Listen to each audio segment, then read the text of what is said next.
ang Lakers pwedeng gumawa ng seryosong hakbang para makuha itong si Daniel Gafford sa Dallas Mavericks nang hindi sinasama sa trade package itong si Austin Reeves. Mga pare ko, pwede kasing samantalay ng Lakers ang pangangailangan naman ng Dallas pagdating sa isang veteran point guard na tinatarget nitong Dallas sa parating na off-season trade. May mga report kasi na pwedeng ibigay ng Lakers sa trade proposal dyan para makuha itong si Gafford at ma-reunite dito kay Luka. Kakailanganin lang kasi ng Lakers na ibigay itong si Gabe Vincent, Dalton Knecht o itong si Maxi Kleber kasama ang 2030 first round pick swap nila. Hindi na rin matatalo ang Lakers kung sakaling yan yung maibibigay nila sa trade package para dito kay Daniel Gafford. Ang Lakers kasi wala talagang balak na isama sa trade package itong si Austin Reeves kung kukuhain nila yung mga center tulad ni Daniel Gafford o kahit itong center ng Brooklyn Nets na si Nick Claxton. Malinaw yan na hindi sila gagawa ng hakbang sa trade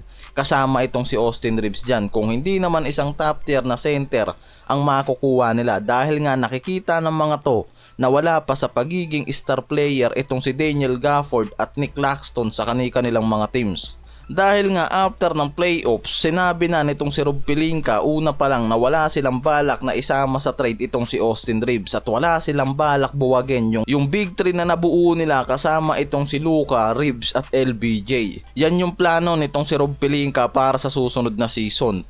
Unless na merong isang high caliber o superstar na center na pwede nilang makuha sa trade market, panigurado nga na wala silang ibang choice kung hindi isama talaga itong si Austin Reeves sa trade package. Pero pwede kasing pumabor sa Lakers ang off-season trade na to even na hindi naman nila makuha yung top tier center na target talaga nila, makikip naman nila sa roster itong third option player nilang si Reeves at makukuha nila ang isang caliber center din naman dahil itong si Gafford maganda rin naman ang naging performance and averaging sa Dallas Mavericks. And bonus pa dahil pwede nila itong ma-reunite kay Luka Doncic na superstar na nila ngayon. Dahil ang Dallas nangangailangan naman ngayon na makakuha ng isang veteran point guard na magiging sub dito kay Kyrie Irving habang nasa injury pa to. And pwede nilang gamitin itong si Gabe Vincent dahil na rin sa magandang history na to sa teams na pinaglaruan nito tulad ng Miami Heat na umabot pa sa finals at ngayon isa yan sa mga role player ng Lakers.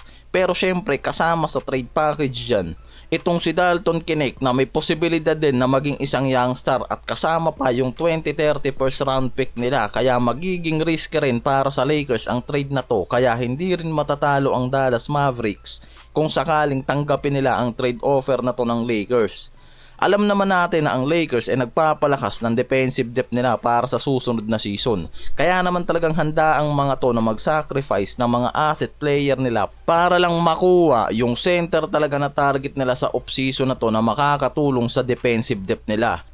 At pwede kasing maging win-win situation yung trade na to para sa Lakers at Dallas dahil makukuha ng Lakers ang center na kailangan nila nang hindi nagsasacrifice ng asset player tulad nga nitong si Austin Reeves at makukuha naman ng Dallas yung isang veteran point guard na kailangan nila. Si Gafford kasi isa sa mga defensive anchor ng Dallas Mavericks lalo na pagdating sa pagiging rim protector and rebounding kaya kung matutuloy ang Dallas na ilagay itong si Gafford sa trade market paniguradong ang Lakers yung isa sa mga teams na mas magbibigay ng magandang trade offer dito at mauulit yung trade na nangyari sa pagitan ng dalawang team na to lalo't parehas papabor sa kanila ang trade na to dahil parehas silang makikinabang sa mga role player na kailangan nilang ibigay at makukuha sa trade na to.